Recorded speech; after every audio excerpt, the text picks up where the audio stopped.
돌을 들고 그 자리에 서 있을 사람이 없었던 것입니다. 죄에 있어서 우리 중에 그 누구도 완전하게 자유로울 수 있는 사람은 없습니다.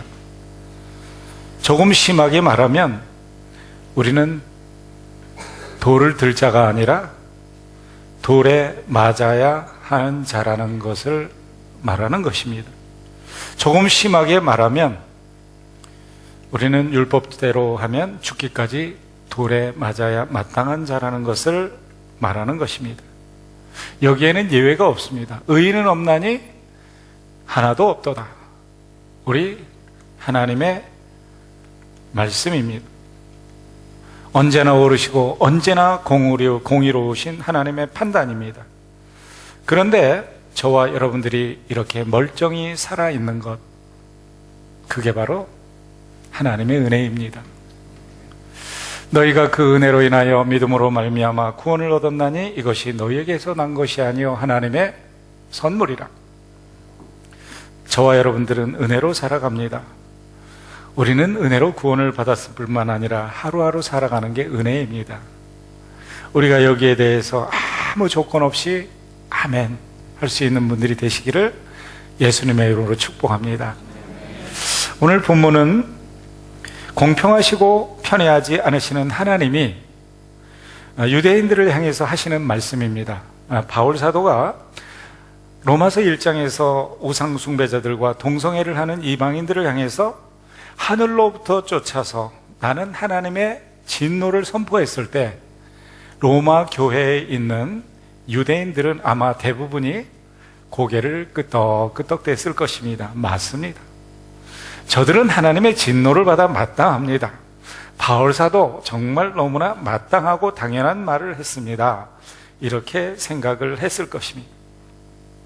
마땅한 판단이다라고 내심 기뻐했을 것입니다. 그러나 오늘 본문을 보면 바울사도가 이제는 그 화살을 유대인들에게 돌려서 너희도 동일하게 나쁜 죄인이고 너희도 전혀 변명의 여지가 없다라고 외쳤을 때 그들은 아마 굉장히 놀랐을 거예요.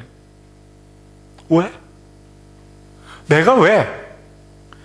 하나님의 언약의 백성이고 유대인인데 스스로 하나님의 진노로부터 면제되었고 보호되었다고 생각했던 것은 너무나 당연한데 내 삶이 어때서?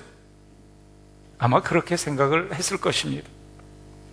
자기들도 하나님의 진노의 대상이 될 수 있다는 사실에 말도 안 된다고 생각을 했을 것이에요. 그러나 오늘 본문의 하나님의 말씀은 그들에게 너희도 죄인이고 너희도 전혀 변명의 여지가 없다라고 말씀을 합니다.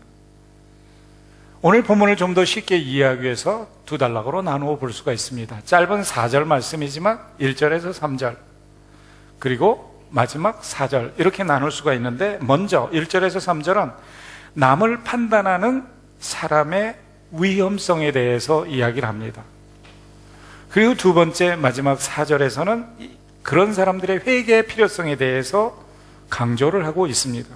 먼저 첫 번째 부분인 1절에서 3절을 보면 그러므로라고 시작이 됩니다. 이 접속부사로 시작이 되는 말씀의 이유는 뭐냐면 오늘 본문 로마서 2장이 시작되기 전에 1장에서 이야기했던 것과 연결되어지는 내용이 2장인 것을 말씀을 하시는 거죠. 다시 말하면 이방인들에게 말했던 모든 것들이 동일한 진리로 유대인들에게도 적용이 된다는 것을 이야기를 하는 거예요. 그러므로 유대인들이 이런 이방인들의 죄악된 행위를 판단한다면 그들도 변명의 여지가 없다는 거예요. 너희들도 할 말이 없는 존재야 이런 얘기를 하는 거죠. 그들도 동일한 죄를 짓는 동일한 죄인들이라는 거예요. 그뿐만이 아니에요. 1장에서 이 죄악의 지적과 심판과 진노의 주요 대상은 이방인들이었지만 인류가 모든 죄인이라고 말을 하면서 우리를 포함시키고 우리로 하여금 내가 죄인인 것을 발견하게 했듯이 오늘 본문에서도 유대인들이 심판대의 중앙에 딱 올려져 있지만 사실은 다른 사람들을 판단하는 우리 모두도 동일하게 지금 심판의 중앙에 올려져야 된다는 것을 말씀하고 있는 것이죠. 그게 오늘 본문 1절에서 3절의 내용이라고 볼 수가 있습니다. 그러므로 남을 판단하는 사람이 물론 누구든지 내가 핑계치 못할 것은 남을 판단하는 것으로 내가 너를 정죄함이니 판단하는 내가 같은 일을 행함이라. 이런 일을 행하는 자에게 하나님의 심판이 진리대로 되는 줄을 우리가 안다.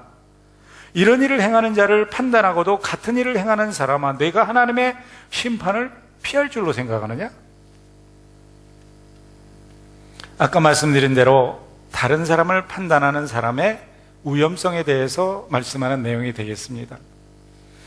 물론 본문에서 말하는 것은 사례를 잘못 판단한다, 또 지혜나 분별력이 없다, 그런 것을 말하는 것은 아닙니다. 또 조금 더 나아가서 도덕적이거나 윤리적인 판단이 흐리다, 이런 말을 하는 그런 차원을 훨씬 넘어서는 것입니다. 자신도 같은 죄를 지으면서 남들의 행위를 옳고 그름을 판단하는 행위를 이야기하는 것입니다. 우리 중에 누가 남을 판단하지 않는 사람이 있습니까? 여러분, 남들 판단하지 않으십니까? 우리 중에 누구도 다른 사람을 판단하지 않는 사람은 없습니다. 이 말씀을 증거하는 저도 결코 예외는 아닙니다. 모두가 어떤 형태로든지 상대를 판단합니다. 그리고 옳고 그름을 구분하려고 합니다. 그뿐이 아닙니다. 자기가 판단하는 그 행위를 자기도 모르게 스스로 행한다는 것입니다. 문제의 핵심이 여기에 있는 거예요. 판단하고도 같은 일을 행하기 때문에 위험하다는 거예요.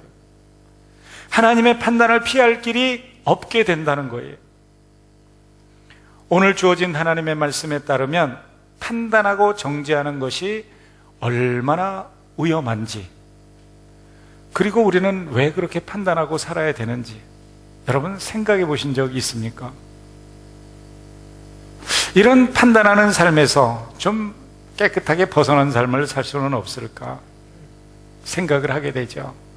그런데 쉽지가 않아요. 그 인간을 보는 그 순간 바로 판단이 팍 튀어나오고 정죄하는 말이 튀어나와요.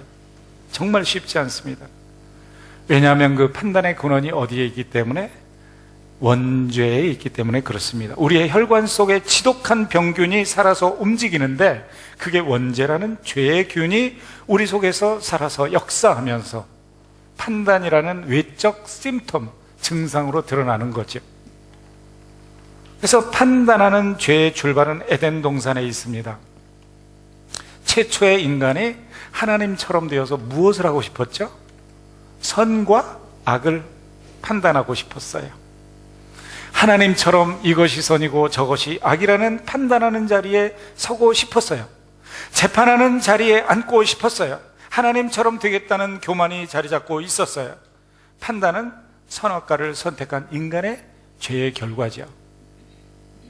이런 선악과를 선택하는 죄악과 하나님을 거역하는 행위는 오늘도 그 아담과 이브의 후손인 우리 인간 속에 끊임없이 작동하고 있는 것입니다.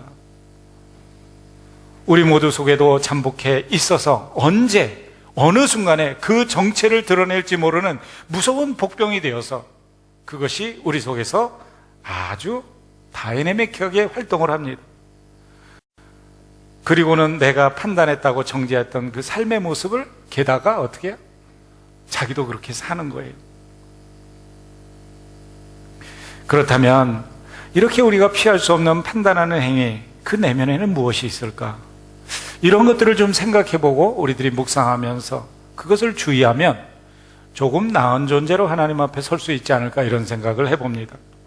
그래서 판단하는 행위의 내적인 죄악성에 대해서 한번 점검을 해보도록 하겠습니다. 첫 번째, 판단한다는 것은 교만하다는 거예요. 모두 잘못되었어도 나는 어떠다? 나는 옳다는 거예요. 모두가 틀렸어도 나는 의롭다는 거예요. 자기를 예외적인 존재로 여기는 거예요. 판단하는 데 젖어 있는 사람은 자신에게 겸손하지 않아요. 자신이 오만하고 교만하다는 사실을 알지 못해요. 인정하지 못해요. 그런 사람의 판단 속에는 언제가 어떻게 상대를 향한 화살이 있습니다. 그러나 이 화살을 때에 따라서 자기 자신에게 행해야 됨에도 불구하고 그러지를 못해요. 자신에게 상처를 준다고 비난하는 사람 중에는 자신 때문에 많은 사람이 상처를 받고 가슴 아픈 그런 경험을 하고 있는 것을 깨닫지 못할 때가 많아요. 공동체가 자기를 따뜻하게 받아주지 않는다고 생각하는 사람은 공동체의 일원이 되어서 남들을 따뜻하게 받아주는데 너무 숙달이 안 돼 있어요. 가정에서도 마찬가지, 직장에서도 마찬가지예요. 교회에서도 마찬가지예요. 모두가 다른 사람이 문제라고 생각을 해요. 겸손하고 바른 자기 성찰이 결여되어 있는 거죠. 자기 속에 있는 문제점을 발견하려고 하지 않고 자꾸 어떻게 해요? 상대를 문제 삼는 거예요. 한 남자가 남편이 있었어요. 근데 자기 부인과 대화를 하는데 너무 어려웠어요. 가만히 보니까 아내의 청각에 문제가 있는 것이 발견된 거예요. 아내가 무슨 얘기를 하면 못 알아듣는 거예요. 그래서 이 남편이 부인 몰래 저 사람의 정도가 얼마나 심각할까 싶어서 한 번은 시험을 해보기로 했어요. 그래서 집에서 제일 먼 방에 들어가서 불렀어요. 여보, 내 말 안 들려? 대답이 없는 거예요. 그래서 조금 가까운 방에 가서 불렀어요. 여보, 내 말 들려? 대답이 없는 거예요. 그래서 바로 가까이 한 옆방에 가서 불렀어요. 여보, 내 말 들려? 근데도 대답이 없는 거예요. 큰일 났잖아요. 그래서 남편이 이제 아내한테 다가갑니다. 그리고 등에다 뒤에다 대고 얘기하는 거예요. 여보, 내 말 들려? 아니, 당신 4번이나 대답했는데 아직도 내 대답을 못 들었어요?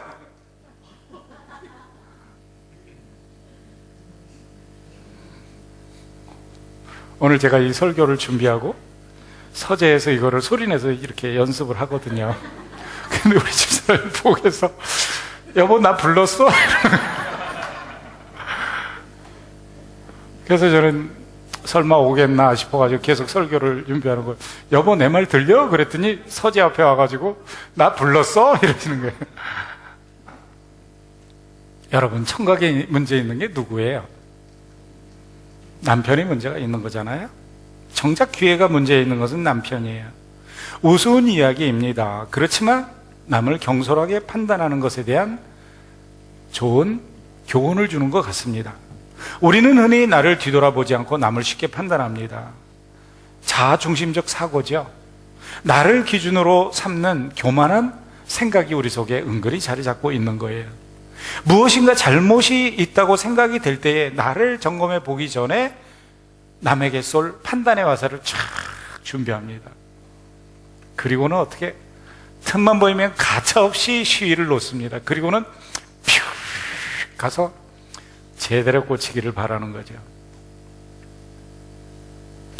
여러분, 우리 속에 이런 죄성이 흐르고 있는 것을 오늘 본문은 이야기를 합니다. 우리 주님께서 그래서 이런 말씀을 하셨어요. 비판을 받지 아니하려거든 비판하지 말아라. 너의 비판하는 그 비판으로 너희가 비판을 받을 것이요 너희의 헤아리는 그 헤아림으로 너희가 헤아림을 받을 것이니라. 어찌하여 형제의 눈 속에 있는 티는 보고 내 눈 속에 있는 들보는 보지 못하느냐. 먼저 내 눈 속에 있는 들보를 빼어라. 그 후에야 밝히 보고 형제의 눈 속에 있는 티를 빼리라. 고쳐야 할 잘못을 찾고자 한다면 그 판단과 비판의 화살을 상대를 향해서 날리기 전에 우리는 어떻게 마땅히 말씀의 거울 속에 나를 비추어 보는 지혜를 실천해야 되는 것을 말씀하십니다. 그때 우리는 적어도 남을 쉽게 정죄하고 판단하는 죄에서 벗어날 수가 있습니다. 오늘 본문은 우리가 판단하는 그런 행위를 우리도 행한다고 말씀을 합니다. 자기가 비판하는 사람과 똑같은 일을 행하면서 다른 사람들을 판단한다는 거예요. 가증스러운 모습을 지적하고 있는 거죠. 오늘 본문 유대인들이 더 가증스러운 것은 그들의 영적인 예외의식, 특권의식, 나는 유대인이라는 거예요. 나는 너희들하고 좀 다르다는 거예요. 똑같이 이민생활한다고 너하고 나하고 똑같은 줄 알아? 내가 교회에서 만나서 상대해 주니까 그렇지 밖에서 만났으면 너 같은 거 상대도 안 해. 그런 생각이 있을 수 있어요. 우리 교회는 그런 분이 없지만 시애틀에 있는 어떤 교인이 있다고 그러더라고요.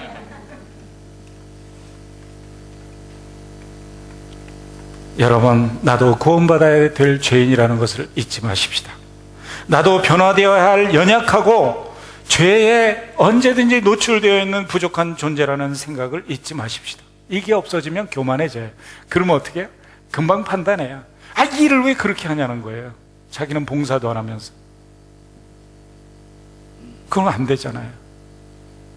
그뿐이 아니에요. 판단하는 행위는 언제고 상대를 비하시키고 격하시켜요.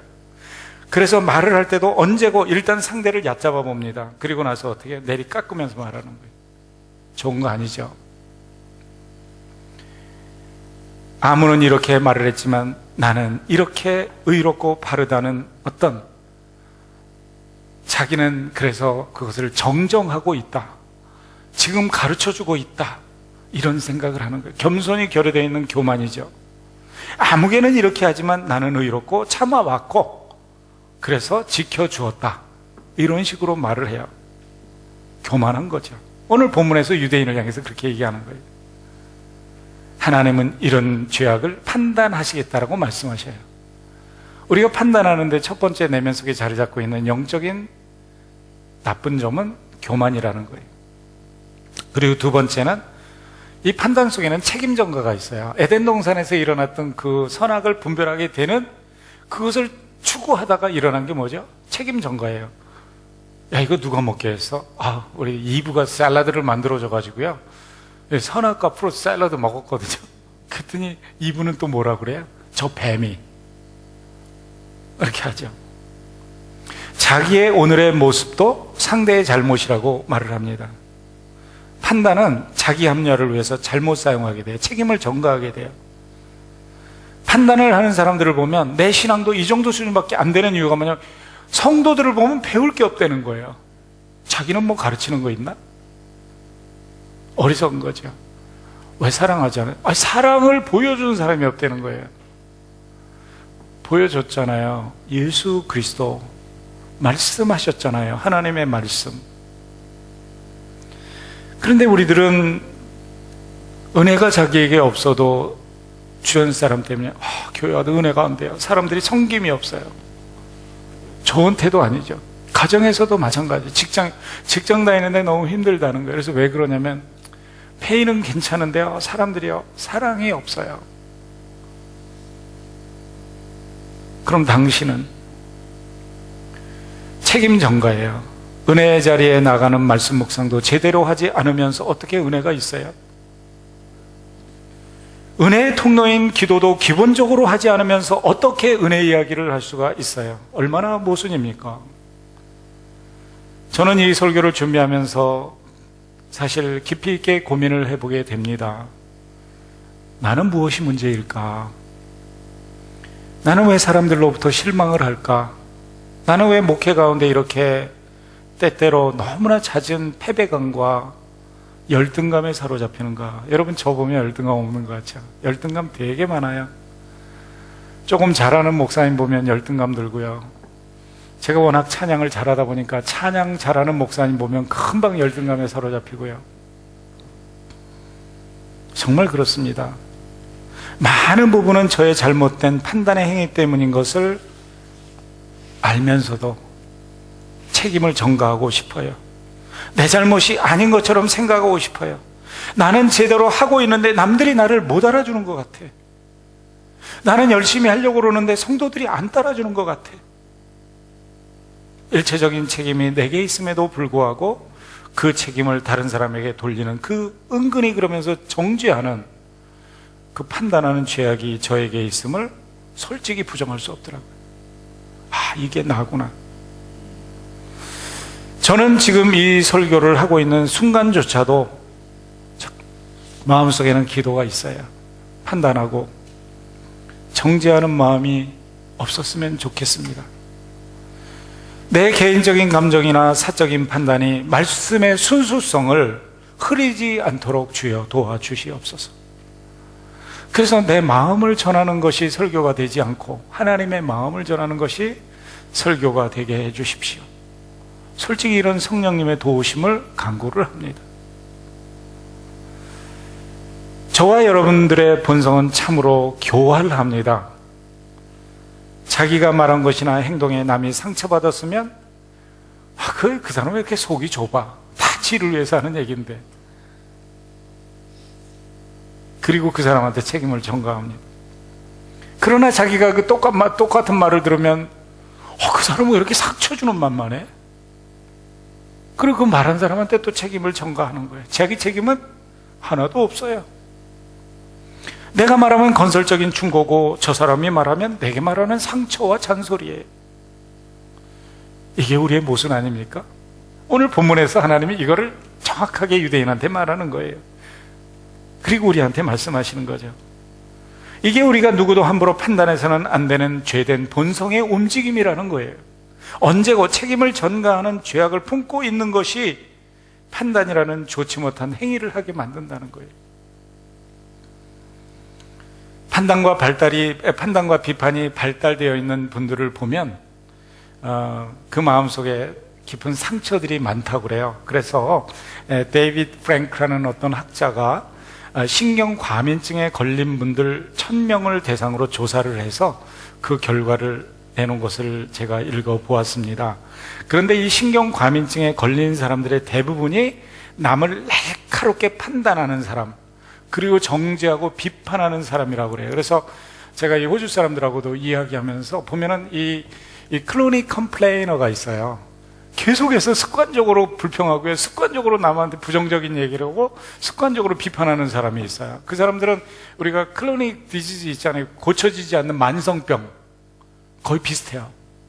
그 사람 속에는 늘 그런 것이 나와요. 만약에 우리 속에 그런 거 있다면 하나님 앞에 정말 깊이 기도해야 돼요. 성령님의 도우심을 구해야 돼요. 말씀대로 살고자 하는 절대적인 의지가 있어야 돼요. 그러지 않으면 누가 불행하냐면 본인이 불행해요. 그리고 누가 불행하냐면 가장 가까이 있는 사람들이 제일 불행해요. 그 자녀가 불행하고요, 그 부모가 불행해요, 그 친구가 불행해요. 왜냐하면 자기가 갖고 있는 그 질병 때문에 남들한테 나가는 게 그런 비판의 가시기 때문에요. 물론 그들도요, 역설적인 것은 믿음이 좋을 수가 있어요. 하나님의 인도를 받고 살아갑니다. 그런데 마치 광야를 걸어가는 이스라엘 백성과 같아요. 그들은 구원받은 백성이에요. 하나님의 백성이에요. 근데 그들의 일상을 보면 끊임없이 불평하는, 그리고는 하나님 앞에 두드려 맞는 거예요. 그리고는 why? 뭐 why는 why? 본인이 그렇게 불평해놓고 책임 전가하는 거예요. 무슨 일을 결정하면 나는 원래 그 일에 동의하지 않았는데요, 사람들이 하자고 그래서 그랬어요. 정말 어리석은 거죠. 책임 전가예요. 지도자에게 아무것도 아닌 거 가지고 본질적인 것도 아닌데 불평하고 도전해요. 뒤에서 이야기를 하고 수군대요. 자기 의견에 동조해 줄 사람을 찾아요. 자신을 위로해 주지 않는다고 칭을 대요. 여러분, 맨 처음에 교회 와서 한 1년 정도 될 때까지는 그럴 수 있어요. 성장해야죠. 사랑해야죠. 헌신해야죠. 섬겨야죠. 가정에서도 마찬가지예요. 7살 됐는데 2살짜리 행동을 하면 우린 가슴이 찢어져요. 그럴 수 없잖아요. 그러다 보니까 이렇게 상처를 입고 비판과 판단이라는 무거운 칼을 차고 다니는 사람들은 폐잔병처럼 이곳저곳을 그 구부러진 칼을 가지고 다니면서 절룩거리면서 만나는 사람들마다 그거로 찌르는 거예요. 판단하고 정죄하고 비판하고 불평하고. 본문에서 얘기하는 거예요. 안 되는 거예요. 우리 속에 그런 것이 없어야 되죠. 기가 막힌 일 아니에요? 쓸데없는 소모전이에요. 가정에서도 그럴 수 있고요, 직장에서도 그럴 수 있어요. 내가 너를 만난 게 일생의 실수다, 너 때문에 그게 안 된다, 이런 얘기하고요. 집안에 들어오면 집안이 이래야지 뭐가 내가 나가서 잘 되지, 집안 꼴이 이러니까 막 밖에서 그렇다고 그러고. 참 무서운 거 아닙니까? 나는 잘하고 있는데 저 인간이 문제라는 거예요. 교회는 좋은데 목사님이 문제라는 거예요. 목사님은 좋은데 성도가 문제라는 거예요. 얼마나 어리석어요. 아무개 집사, 아무개 권사님이 문제라는 거예요. 책임 전가. 여러분, 그래서 우리가 교회에서 이렇게 생활을 하면서 조금 저희들이 성장해야 되는 절대적인 부분은 이 복음의 능력이 우리 속에 있어야 되고, 그리고 사람을 품는 넉넉함이 있어야 돼요. 그래서 그 사람의 신앙의 성장의 모습은 멋있게 하는 기도에도 드러날 수 있고요, 헌금을 잘하는 모습으로 드러날 수도 있고, 예배 시간에 미리 와서 기도하는 것으로 드러날 수도 있고, 다양합니다. 그러나 가장 멋진 모습은 넉넉함이에요. 영적인 넉넉함. 그리고 물처럼 유연한 영성이에요. 물은 이런 그릇에 담겨지면 요 모양을 내고요, 이런 병에 갇혀져도 불평하지 않고 병 속에 담깁니다. 이런 거. 그리고 기도로 하나님 앞에 엎드려서 그분에게 의탁하고 맡기는 겸손함입니다. 이런 것이 제대로 갖추어질 때 판단이 없어져요. 원만해지고 성숙해져요. 그때 저와 여러분들은 하나님의 일을 조금 더 주의 뜻에 맞게 할 수가 있고, 우리의 가정을 더 행복하게 만들 수가 있고요, 내가 속해 있는 직장이 되었든 학교가 되었든 어떤 공동체든지 하나님이 바라보실 때, 야, 너 때문에 거기 정말 좋다 라고 인정하실 수 있는 이런 공동체가 됩니다. 여러분, 우리가 혹시라도 판단하고 싶을 때 생각을 하는 거예요. 아, 내 속에 교만이 있구나. 둘째로, 내가 이거를 책임지려고 하지 않고 책임을 전가하려고 그러는구나. 세 번째는, 이 판단의 실체는 때에 따라서 통제권에 대한 갈등일 경우가 있어요. 통제권에 대한 갈등. 내가 무대의 중앙에 서 있어야 되는데, 내가 주인공이 돼야 되는데, 내 이름이 올라가야 되는데, 거기에 내 이름이 꼭 적혀야 되는데, 이런 경우가 있죠. 요런데 제일 빠지기 쉬운 사람이 누굴까요? 네, 누가 지금 그러셨어요. 저 어떻게 아셨는지 모르겠지만 목사들이에요. 무슨 장을 하고 싶어요. 우리 호주 원주민 한인선교회 되게 잘 돼요. 왜 그러냐면 제가 회장을 하지 않기 때문이에요. 웃은 것 같지만 사실이에요. 8년 동안 너무 잘했는데요, 어제 그저께 제가 두 통의 전화를 받았어요. 하나는 여러분이 좀 아시는 분이 계실 텐데, 트레발 리곳이라고 호주 한인 그 AIM 그 선교회 120년 된 선교회 회장님을 20년 동안 하신 분인데, 그분이 우리 선교회에 조인해서 도와주겠다. 그리고 하나는 또 그 로브하고 제니 알리라는 분이 있어요. 이 호주 전역을 돌면서 선교하실 분들을 이끌고 이렇게 투어를 하는 분인데, 이분이 또 두 분이 저를 좀 만나자. 제가 인도 갔다 와서 만나기로 했어요. 우리 한인 호주 원주민 선교 좀 같이 사역할 수 없느냐, 이렇게 연락이 오시더라고요. 근데 제가 이제 이렇게 리더십을 어디 가든지 발휘를 해야 되잖아요. 이 통제권을 자기가 주려고 안 할 때 뭐가 됩니다. 여러분, 생각하는 것보다 주변 사람들은 능력이 많습니다. 그래서 우리는 생각할 때 내 능력을 몰라주는 게 화가 날 때가 있지만, 사실은 우리의 태도는 뭐냐면 상대, 주변에 있는 사람들의 능력을 인정 못 해줄 때가 많다는 걸 우리는 또 인정해야 돼요. 예를 들면요, 어제하고 그저께 제가 이어 12 졸업한 학생들 목요일날 시험 끝났거든요. 12학년을 졸업했어요. 근데 이제 얘네들을 데리고 우리 선생님들하고 캠프를 갔잖아요. 1박 2일 동안. 저는 혼자서 얼마나 감사했는지 몰라요. 왜 그러냐면, 얘네들이 12학년 졸업하고 시험 끝났다고요, 스콜리스 그 캠프 같은 거 있어요. 애들끼리 가가지고 난장판을 이루고요, 모처럼 술 마음껏 먹고 마약하고 혼숙하고 이러는 것들 되게 많습니다. 근데 얘들은 이 할아버지 목사님을 쫓아와가지고 거기서 같이 성경 공부하고 같이 놀고 그러는 거예요. 그리고 요리 컴피티션 해가지고 스파게티 만들어서 먹고 그러는 거예요. 저는 아무 말도 안 했어요. 제가 한 거는 5분 메시지 딱 정한 거. 청년부 들어오면 한국말로 설교할 거니까 영어를 열심히 하는 것도 좋지만 한국말을 잘 익혀서 내 설교를 알아듣도록 좀 해줬으면 좋겠다. 요거 딱 두 마디를 했어요. 아이들이 스파게티도 잘 만들고요, 너무너무 잘 놀았어. 새벽 4시까지 신나게 놀고, 그리고 제가 차 몰고 다니면 차 안에서는 연락에 자더라고요. 제가 이렇게 보면서 얼마나 자발적으로 잘하는지 제가 깨달았어요. 아, 그렇구나. 얘들에게는 모든 능력이 있는데 우리가 그거를 잠재우고 있구나. 그리고 내가 몰고 다니면 뭐가 되는 줄로 착각하고 있구나. 이런 생각을 해보게 되었어요.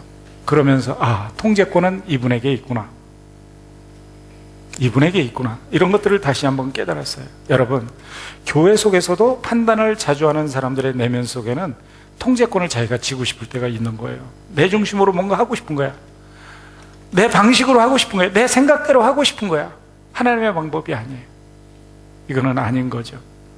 우리 속에 그럴 수가 있어요. 가정에서도 마찬가지예요. 남편이 너무 자기 것을 주장하면 안 되잖아요. 가정마다 준 고유한 모습이 있는데 거기에 적용돼야 되는 것은 내 원리가 아니잖아요. 누구의 원리? 하나님의 원리. 아내의 방법이 아니잖아요. 하나님의 원리. 자녀의 방법이 아니잖아요. 하나님의 원리. 부모의 방법이 아니잖아요. 하나님의 방법. 근데 끊임없이 이름은 하나님의 방법이라고 말하는데 내가 푸시하는 건 뭐예요? 내 방법, 내 통제. 이거 아니겠습니까? 직장에서도 마찬가지고. 그러면서 어떻게 해요? 우리는 쓸데없는 전투를 할 때가 많아요. 우리의 중요한 것은 행복이고 하나님의 자녀로서의 누림이지, 내가 옆 사람하고 싸워서 승리하는 것이 목표가 아니잖아요. 그게 전투가 아니잖아요. 그 쓸데없는 이 소모전을 인해서 우리는 많은 것들을 놓칩니다. 근데 그 중심에는 때때로 이 통제권이라는 게 있어요. 그래서 교회 공동체도 보면 이 장로님들끼리 또 이렇게 이게 있어요. 무서운 거죠. 망치는 거죠. 그래서는 안 되는 거예요. 여러분들이 잘 아시는 그리스도를 본받아라를 쓴 이 토마스 아 캠피스라는 분이 이런 이야기를 했어요. 다른 사람을 당신이 원하는 대로 만들 수 없다고 화를 내고 판단하지 마십시오. 왜냐하면 당신은 당신조차도 당신이 원하는 사람으로 만들지 못하셨기 때문입니다. 저는요, 제 자신한테 만족해 본 적이 별로 없어요. 정말 정기용 목사 잘했어. 정기용 너 정말 인생 제대로 살고 있어. 이런 적 별로 없어요. 저는 제 자신도 제대로 통제하지 못합니다. 이 토마스 아켐피스가 이야기한 대로 남들을 내가 원하는 대로 만드는 건 불가능해요. 나 자신도 내가 원하는 대로 못 만들잖아요. 여러분, 내 통제대로 움직여주기를 바랄 때 세상은 그렇게 돌아가지 않습니다. 그때 우리가 하는 것이 뭐냐면 판단의 칼을 들기 시작하는 거예요. 그리고는 마음에 섭섭한 마음이 생기기 시작하고 사람들에게 실망했다는 생각이 들기 시작하는 거예요. 섭섭한 마음, 실망한 마음 속에서 뭐가 나오죠? 비판과 판단이 나옵니다. 섭섭하면 보는 시각이 달라지게 되어 있습니다. 평소에 곱게 봐주던 것도 어떻게 해요? 곱게 봐줄 수 없는 마음으로 우리가 바뀌잖아요.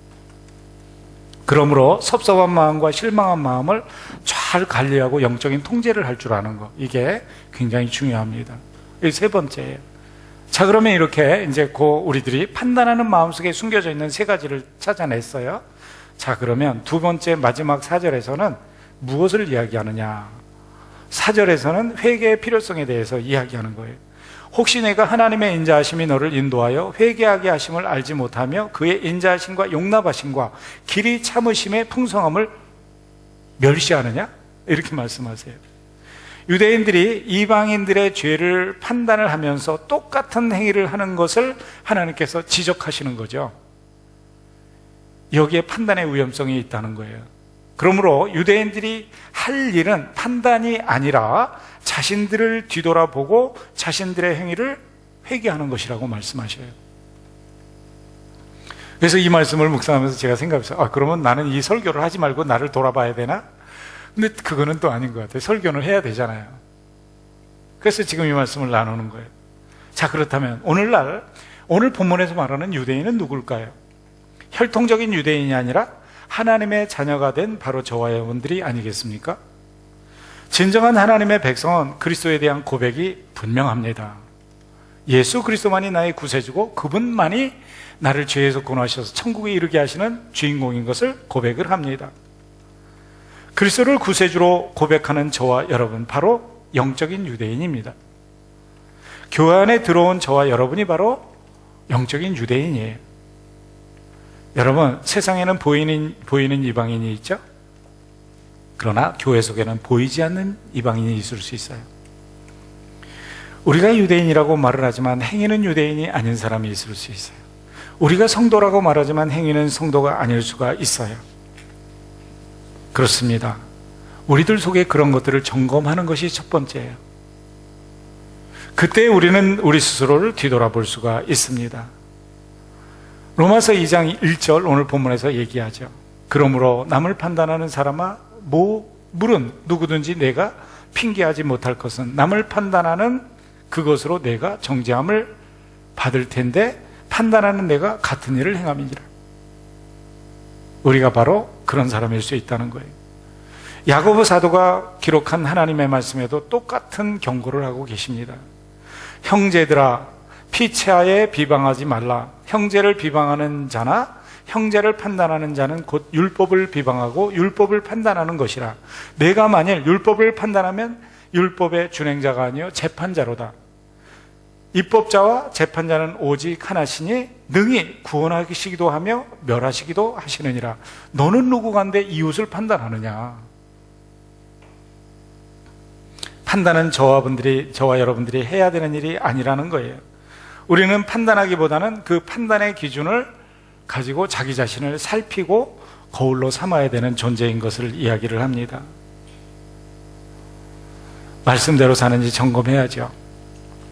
내 삶 속에 바로 내가 판단하는 상대의 행위가 행해지고 있음을 직시할 줄 알아야 되는 거예요. 그러므로 우리가 할 일은 상대를 향해서 해야 되는 판단이 아니라 나를 향하신 하나님의 진노를 잠재울 수 있는 오늘 본문의 하나님의 말씀에 의하면 회개예요. 돌아서는 거. 야, 나도 그런 존재였구나. 돌아서는 것을 이야기를 합니다.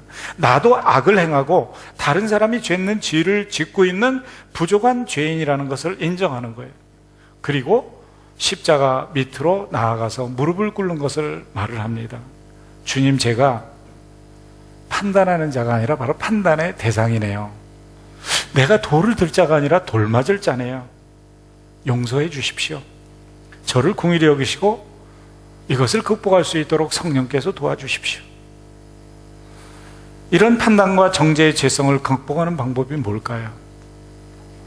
오직 예수 그리스도의 보혈의 공로밖에 없는 줄로 믿습니다. 우리의 결심으로 잘 안 되는 거 아시잖아요? 우리는 작심삼일이에요. 작심삼일이 뭐예요? 작심 3분이야. 3분 후에 그냥 그 집사님이 눈에 띄면 바로 또 어떻게 돼요? 우리는 고무줄처럼 금방 돌아가요. 여러분, 그리스도 안에서만 나의 판단의 죄성을 극복할 수 있는 줄을 믿습니다. 판단을 향해 줄다름치는 상처 있고 섭섭함으로 가득 찬 내 영혼과 마음에 치유가 있고 회복이 일어나는 것은 예수님과의 깊은 만남 속에서 이루어지는 거예요. 예수님이 용서했다는 그 깊은 감격에 젖으면 우리 속에서 솟구치는 게 있는데, 하나님이 나를 이렇게 용서하셨는데 내가 용서 못할 게 뭐가 있노? 하나님이 나를 이렇게 깊이 사랑하시고 벌레만도 못한 나를 끌어안아 주시는데 내가 안아주지 못할 사람이 뭐가 있나? 이런 생각을 우리는 당연히 하게 됩니다. 그때에 우리 속에 십자가가 임하게 되고 부드럽고 둥글게 함께하고 어울리는 성품이 생겨나게 됩니다. 그렇게 될 때 주변 사람들을 향해서 말 한마디, 눈빛 하나가 달라지고 정말 우리 주님이 우리에게 품었던 그 긍휼의 마음을 가지고 그들을 대하게 됩니다. 무슨 얘기냐면, 내 속에 먼저 치유와 회복이 경험되어질 때 우리는 판단하지 않는 치유와 회복을 전하는 자로 삶을 살게 된다는 것입니다. 우리는 얼마나 상대를 재는 저울로 우리 자신을 재고 있습니까? 우리 서로를 판단하고 정죄하는 죄에서 한번 벗어나도록 결단을 해보면 어떻겠습니까? 그리고 판단의 주인공이 주님이 되시도록 그분의 자리를 회복시켜 드리는 거 중요하지 않겠습니까? 하나님의 손길 속에 판단의 엄중한 것을 돌려드립시다. 그리고 우리는 우리 자신 스스로를 판단하면서 점검을 하는 거예요. 그리고 기도하는 거예요. 그리고 우리 주님께서 우리를 사용하시도록 우리를 내어드리는 거예요. 이런 거룩한 영적 싸움, 우리가 매일 승리할 수는 없을 거예요. 그러나 우리가 이렇게 하나님의 말씀을 듣고 이것에 우리가 헌신하지 않는다면 우리의 성도됨의 모습은 어디에 있는 것입니까? 우리가 자신을 비우면 문제가 해결이 되는 것 같아요. 내려놓으면 가벼워지는 것 같아요. 여러분, 우리 비판과 정죄의 칼을 내려놓고 섬김의 수건을 들어봅시다. 그러면 달라져요. 가정에서도 그렇고요. 여러분이 속해 있는 모든 공동체에서 마찬가지예요. 그때 성도의 능력이 나타나고 그때 성도의 승리가 여러분과 저에게 주어질 줄로 믿습니다. 네, 다가오는 한 주간은 한번 이렇게 멋지게 살다가 주님 앞에 나가서, 하나님, 살아보았더니 정말 되던데요? 도와주셔서 감사해요. 하나님, 다시 그렇게 살 수 있도록 계속 달릴 힘을 주세요 기도하시는 여러분들이 되시기를 예수님의 이름으로 축복합니다. 아멘. 우리 다 같이 자리에서 일어나시